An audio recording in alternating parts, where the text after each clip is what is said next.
Hello, fourth grade math students. Today we're going to be doing a lesson on symmetry. So if you want to get your book out to follow along with me, we're going to be on page 422. And you're also going to need a couple of writing utensils. They can be markers, crayons, colored pencils, whatever you want, okay? But you probably want two different colors just so you can see some different lines that we're going to draw together. Okay, and you're also going to need a piece of paper. So go ahead and pause the video if you need to go get these items. All right, we're going to start by choosing one of our colors. I'm going to start with blue, and I want you on your paper to go ahead and draw a hexagon. How many sides does a hexagon have? You're right, it has 6 sides. Good job. So go ahead and do your best to draw a hexagon, and it can be tricky, so just do your best. Okay, so my first attempt, I don't really like it, so I'm going to try again. That's okay. All right, let's try again. Hexagon.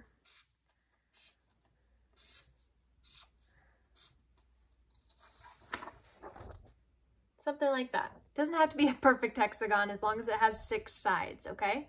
So when you're done with that, I actually am going to have you cut it out. So if you need to pause the video to cut yours out, go ahead and do so.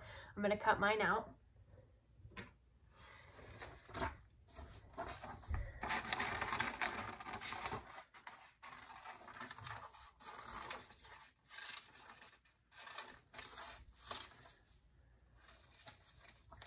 Okay, so now I have my hexagon like this, okay?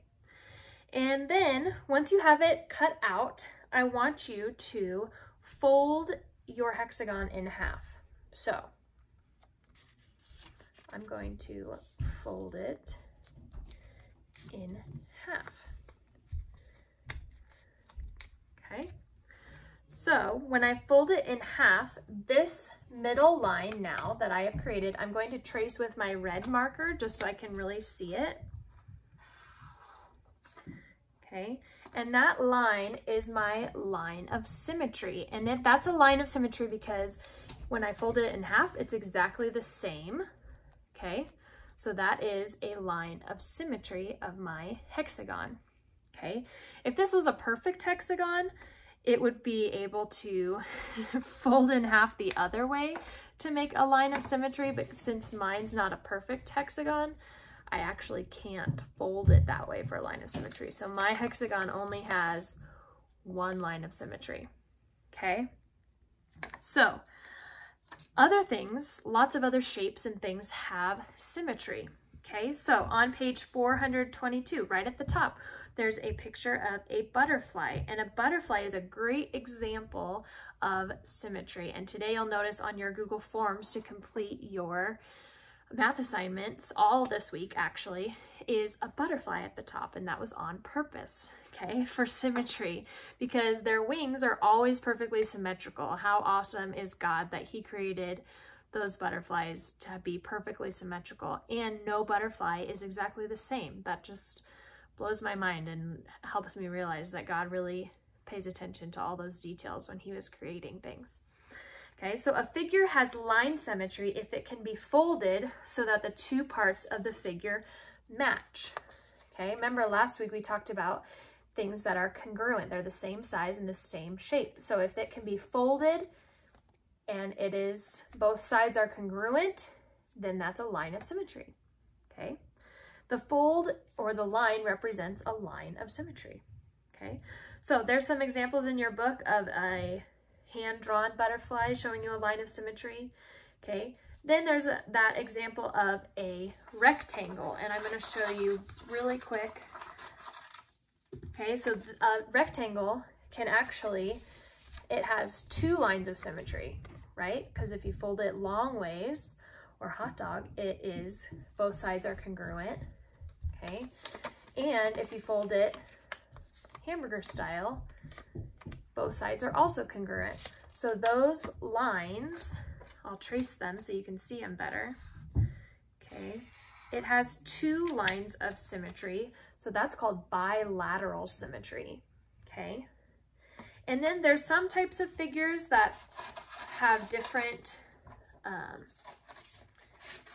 shapes, or, you know, like something like this, where it can't be folded any way to match up exactly with how it has no line symmetry at all, right?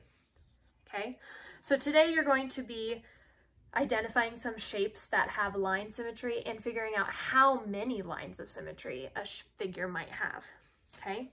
And then there's one more type of symmetry that we're going to talk about today, and this is rotational symmetry, okay? So what that means is that when you have, I'm going to get my shape ready that I want to use. Okay, so for this, I'm going to, at the top of page 423, you can follow along with me, okay? When a figure fits exactly over itself after being rotated 180 degrees or less, it has rotational symmetry, okay? So you can see I have my triangle, kind of like the one in the book, okay? And I just put a dot up here so we can pay attention to where that point or that angle is going, okay?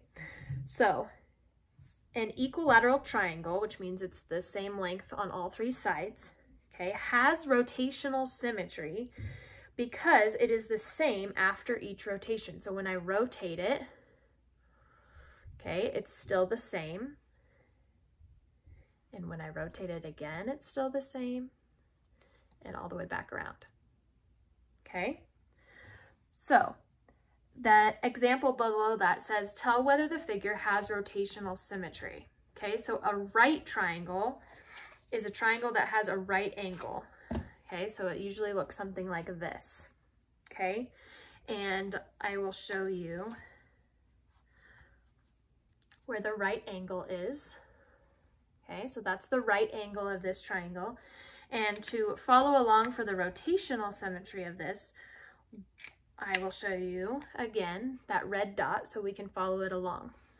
Okay, so when I rotate the triangle like this, it doesn't match up exactly with the same triangle, if that makes sense. The book kind of shows it a little bit better, okay, when I rotate it.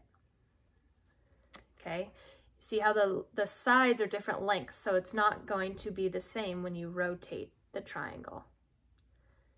Okay, it doesn't match up. If the sides were all equal, like an equilateral triangle, then it would, okay? So in your assignment today, you're gonna finish this Google form and you're gonna answer questions about line symmetry and rotational symmetry. All right, I'll see you again later. Bye.